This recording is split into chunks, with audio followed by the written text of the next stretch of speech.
So a humbucker basically works by taking two single-coil pickups and wiring them in series, right? The effect of combining two inverse signals cancels out the hum from any interference single coils would pick up, hence the name humbucker. When I was trying to come up with ideas of what to put in this awkward spacing 6-string bass to baritone I made, wiring two single coils in series was something I considered, seeing as I had a pair laying around from a 7-string that would fit the spacing and fill up the cavity. Although I opted for a less ambitious solution on that project, I've still been left thinking, would this makeshift humbucker sound identical to the humbucker already on my 7-string? With what might be my most nuanced video ever, this is Kevin from Said Too Much.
So what do y'all think?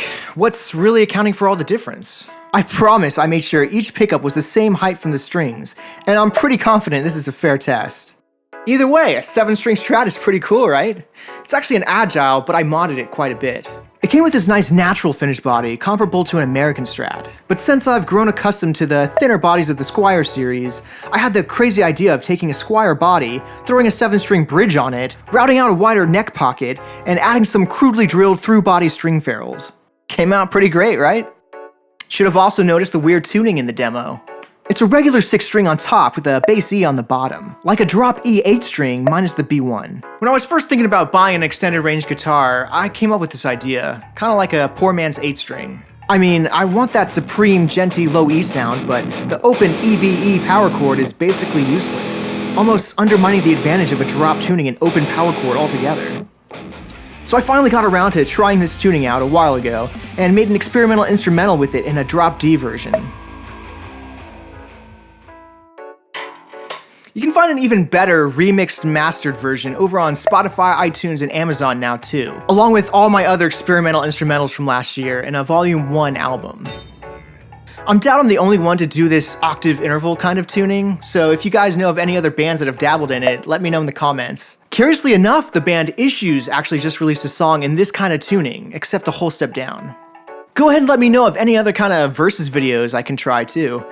This one gave me a good excuse to pull out my 7-string and its strange tuning, but I'm thinking it's time to change some strings. For now though, enough said. For downloads, raw instrument tracks, and more exclusives, find our community on Patreon and consider adding your support. Said too much.